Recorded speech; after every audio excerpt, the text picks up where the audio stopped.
Now, Ed, you promised me that you're going to write more often than you have been. Wait a second, Ross. You of all people, you know I'm one of the worst letter writers on this planet. Yeah, so am I, so I guess it's my fault as well. But I've been reading up on the invention of the telephone. Maybe we could call each other. You know, that's true. They do have telephones in Africa. Okay, it's a deal. I'll call you every few weeks. And you'll give me a progress report on the boys. Yes, I will. Now, look, the last thing that Blake and I want is for you to feel that you have to stay away from the twins. Now, don't you forget, you are also Jason's godfather. I'm not going to forget. Good, because I don't want those boys deprived of a person who's going to be so important in their lives. Person who does such a bad Groucho Marx impersonation. Don't deprive the boys of that. I've been practicing on that thing, and I'm getting very good at it. You want some more coffee?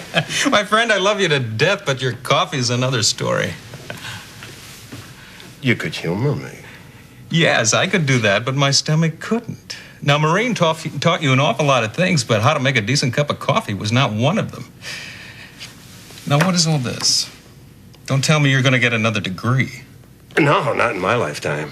But this is for Michelle. This is all the information I've collected about a college in the Congo. She's going to transfer from Springfield U to the Congo? Yeah, for a semester or two. You're kidding me. No, not at all. Well, since I've been back, Michelle and I have had some much-needed heart-to-hearts. And I finally convinced her to come to Africa with me. Ed, that is so weird. But it's wonderful. I'm happy for you. You're my friend. Between you and me, when I left her, that wasn't very fair. She's had a hard time with it. She's gone through some rough times, and I think it'd be a very good idea for her to get out of here. Your daughter's a lucky girl. This is a once-in-a-lifetime opportunity. And it's an opportunity for us to get closer, away from some of these painful memories.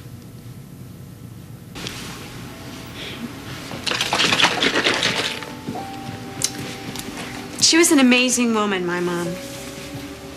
She was the person everyone went to when they had a problem. You know, the one that everyone felt comfortable talking to. And you knew that you'd get a straight answer from her, whether you liked it or not. And our house was always full of so many people growing up. You know, people coming in and out.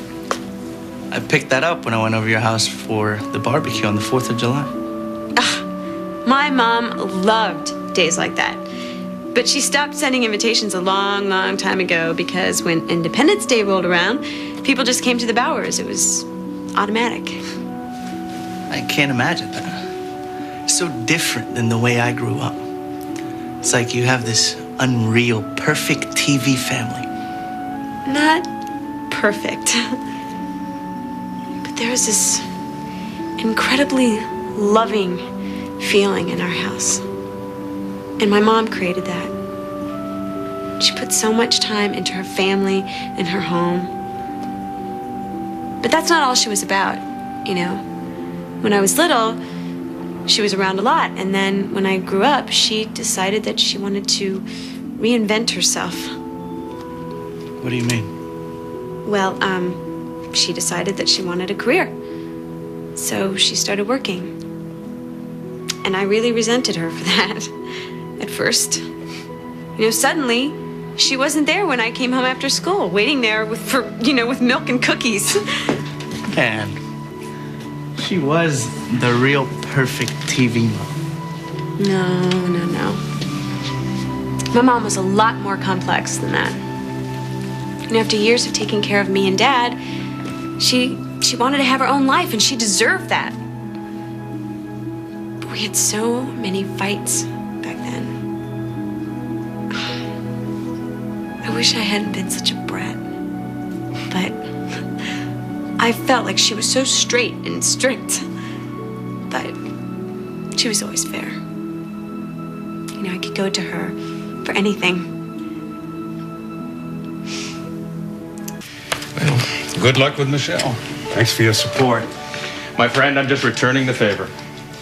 Now, look, I have to get going because I'm sure you and Michelle have an awful lot to discuss with this African adventure. You know what I miss, really? Time we used to spend together. I miss that a lot. Yeah, I do too. We lead such busy lives and time is just flying by. I cannot believe. You know, the twins are going to be a year old. I'll tell you what I'm going to do. I'm going to come over and I'm going to check with them and see if they like the presents I brought them from Africa. The ones Rick brought up this morning. Blake and I would love that. On the other hand, we know the schedule's tight. Wait a second. You make time for things that are important. Yeah, you do. Thanks for being such a good friend. Not at all. I only said what I meant. Something that came from the bottom of my heart, and I told Rick that. Those kids belong with a very happy family, like you and Blake.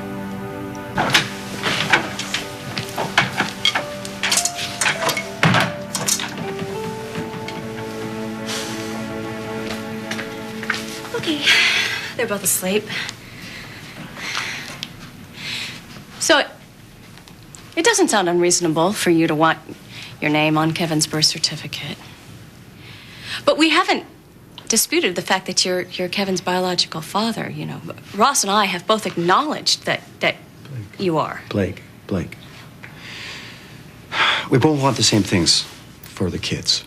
We want a safe and secure future. There's no argument there. No, there's not. Okay, well, I think it's time that we talk about implementing a more formalized visitation schedule. Blake, this isn't just for me. It's for you and Ross. I hate busting in on you guys at all hours of the night. I mean... All right. All right.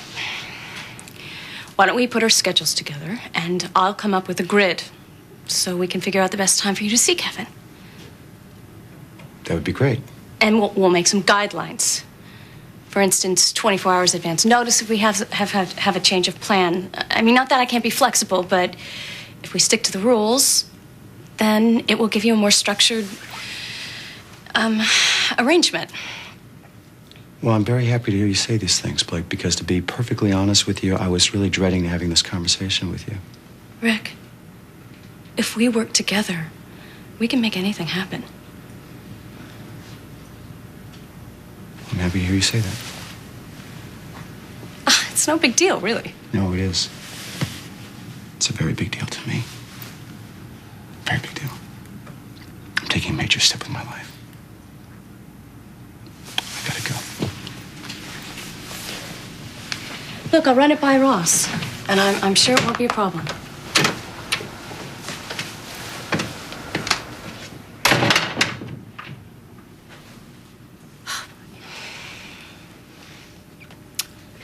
Billy, I'm just not sure this is the answer. Don't you think a big move like this might put more pressure on your relationship with Cassie? You two have not been dating that long. Josh, come on. It's no big deal. Cassie just brings her works to you. She reports to you.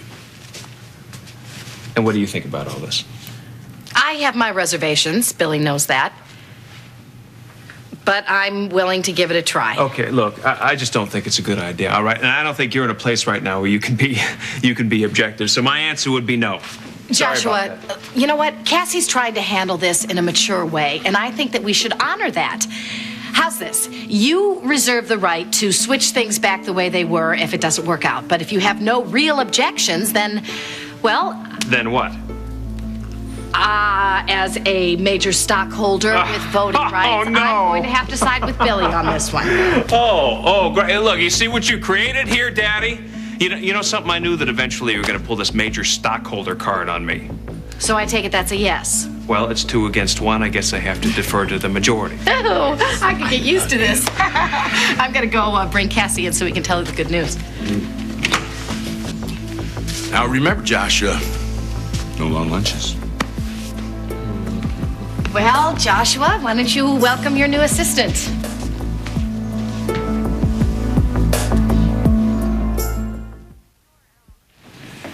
If you're at all uncomfortable about this, Josh, I just want you to know that my offer to quit was sincere. Cassie. Wait. No, I'm not uncomfortable with this. I'm fine with this. The bottom line is this is a business. And what you do in your personal life is no concern of mine unless it affects your work. It hasn't so far. I don't see any reason why it will. So I am pleased to be working more closely with you. I'll tell you what, the first thing I think we should do is tell Wanda about it. Why don't you come with me? Okay. Excuse us. After you. If you have any problem with this at all, any problem, you come to me personally, okay? Yeah. Okay. Donald, excellent timing. Come here. I don't know if you've met Donald Paulson. He's in personnel. Why don't you go with him? There's some papers to be filled out. She'll tell you all about what's going on, and I'll meet you in Wanda's office later on, okay?